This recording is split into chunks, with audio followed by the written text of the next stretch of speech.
Welcome to the Spiritual Hour with Mad Mix. Let's fix a cocktail. So, I want to do I have never made a reverse Manhattan, but this is a riff off of the reverse Manhattan, which essentially flips the ratio of the vermouth, sweet vermouth, and the whiskey. So, in this one, a sweet vermouth, I'm using Punt, which is a sweet vermouth, but it's got some bitterness to it, right? It's got like bitter, chocolatey flavor to it at the end. It's got some herbs and spices, obviously. So this is the sweet vermouth I'm going to use. And this is literally the star of this cocktail. And this cocktail, by the way, I didn't name it. It's called Downhill Daring, which was a painting by Norman Rockwell back in 1949.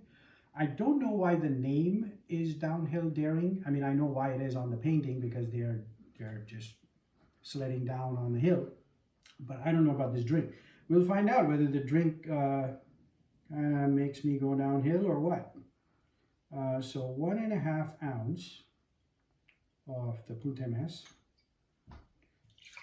There it is. And the drink was made by a guy named Brian Nixon out of Washington, D.C., and it's quite modern. I mean, this was concocted in just a couple of years ago, 2019. But I think it's become quite popular, at least on the East Coast, so let's give it a shot. I'm using 1 ounce of bourbon, so 1.5 ounce of the Punt, 1 ounce of a bourbon. I'm using a high rye mash bill, so it's got a little spiciness to it instead of just a regular bourbon, which might be a bit too sweet for this. So I'm putting 1 ounce of bourbon, and then 1/2 ounce of Cocchi Americano, which is a aromatized wine from Italy. And it's got bitterness too, because it's got herb spices also, and it has cinchona bark, from which you get quinine. I don't know how much they put in here, but in Italy, they drink this just on ice as a pre-meal, like an aperitif.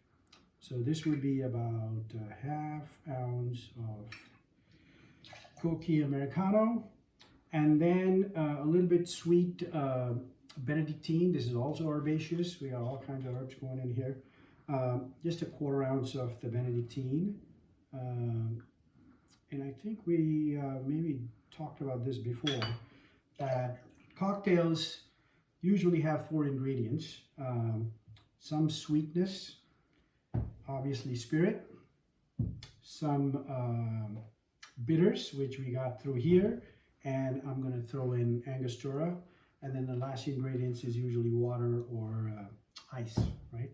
So here's 2 dashes of Angostura, so we got some serious bitterness coming to this cocktail, and orange bitters also. Couple dashes of that. And now we'll put in a bunch of ice to get it down to temperature, and ice is right here. So let's put ice and stir it down to a nice chill temperature. And this one, you know, there are people who have sort of tweaked the recipe. Looks like I checked a few things online. I'm going with the original because I think some people don't like the Punt because it comes out pretty strong. I'm a big fan of Punt, so I'm going with the original ratio of 1.5 ounce in there. Let's see how it comes out. So I think I'm down to temperature here. It's nice and chilled. So I'm going to get a chilled coupe glass from the fridge. And there it is. Let's strain this in, and I don't have the julep strainer. I'll go get it.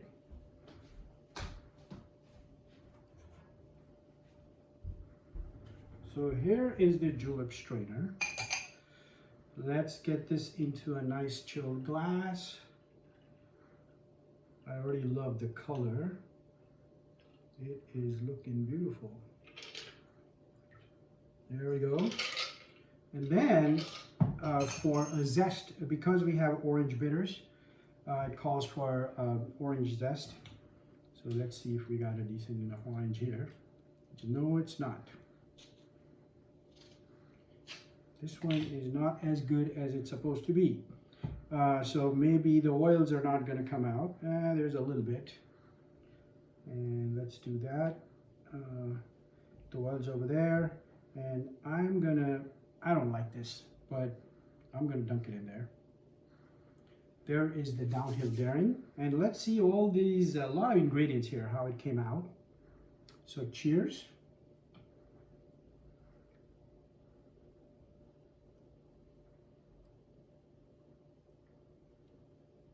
Oh, it's lovely. It's kind of rich and complex. I definitely get the Punt MS. I'm losing the bourbon. Don't see much of it. I do see the Benedictine. It's got a bit sweetness to it. Maybe the next round I'm going to up the Cocchi and the bourbon. But cheers. Cheers again.